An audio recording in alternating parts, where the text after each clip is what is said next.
Hello, it's Amelia Lee here, the Undercover Architect. I wanted to show you how simple it is to find out if your home is pre-1946 when you live in the Brisbane City Council area. The reason that pre-1946 is chosen as a benchmark date for Brisbane City Council residences is because it's the first time it's the first record that Brisbane has an aerial photograph. So it's very simple to be able to assess whether a home was built prior to 1946 versus post 1946.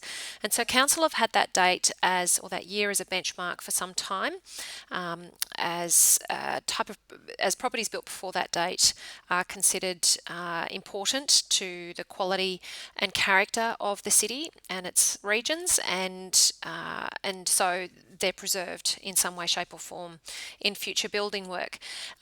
In the last update of the local plan, they also added 1911 as another important date, but the 1946 is a very simple one, and that's sort of your first point of call, or first place to start in terms of looking at your home and what's involved in renovating it or demolishing it to rebuild. So you can see here, you can go onto Brisbane City Council's PD online website, which is their planning and development online website. That's the URL there, and if it's the first time that you've been there, you'll get a little pop-up window that's got just some information about how to use the site plus some terms and conditions, and then there's a little button at the bottom that says I agree or I disagree, and you can just go through and click on I agree, and that will then get you to this window. You can see there's lots of different ways to look at a property, be it your own or somebody else's. You can see other submissions that are already there, but what we're going to do today is we're going to look at the interactive mapping.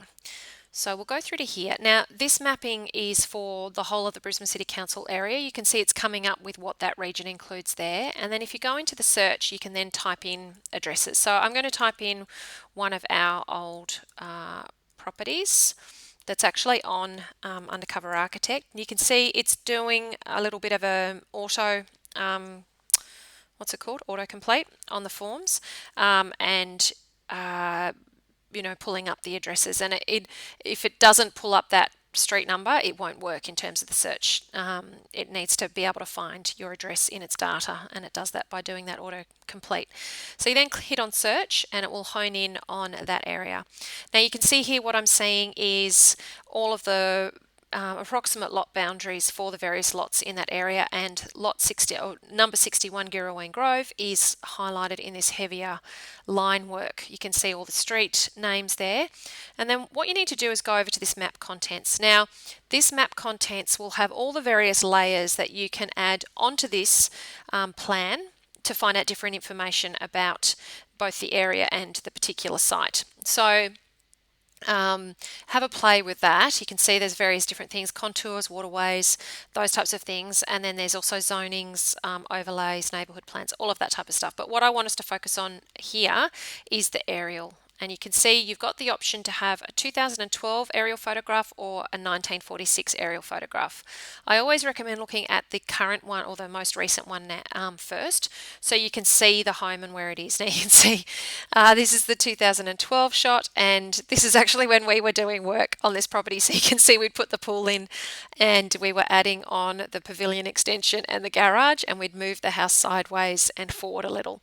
So that's what's showing up on that 2012. Now, the next thing then is to have a look at what the 1946 aerial photograph is. The trick is that aerial photographs, because they're not two-dimensional, they're not always a direct overlay of each other. They sometimes shift slightly when you look between the two. So you can see here this is highlighted with solid boundary outlines. What I actually recommend is that and I'm doing it now but you can't see, is you put your finger on your screen, on your computer screen, where that lot is, so you don't lose it when you change over these photographs. So you can see here, I'll click on 1946 and it'll bring in the 1946 photo. And can you see how it's slightly shifted? But you can see there is a house there, and it is the same shape as the home was before we started renovating it. When I look at that, I can see it's definitely pre-1946. There's no two ways about it. I can see how much of the home is pre-1946, and it was pretty much everything of the home was pre-1946. And I can see how much pre-1946 buildings there are or other homes there are in that immediate proximity. And that also comes into play in terms of the work that you can potentially do to your own property. Council like to protect areas with a lot of history and character, and so if this is Ashgrove, so a lot of pre-1946 homes in the area, it's a very character area, and they like to see that any new development is of that character style, and that it protects and preserves the existing character of the homes and of the area itself. So you can see how simple that was, and then you can just switch back to the 2012 aerial photograph. So that's my video lesson to show you how to find out if your home is pre-1946. If you've got any doubts about your property, or if it's a property you're looking to buy, I highly recommend that you check out Council's website. There's so much information on this that you can access for free and find out about the potential things that you will have to consider in renovating or demolishing and building a new property on that particular site. And if you're in the Brisbane City Council area, it's very straightforward to do. All right, it's been Amelia Lee, the Undercover Architect. Head to www.undercoverarchitect.com to check out more great information to help you create a home that makes your life better. All right, see you. Bye.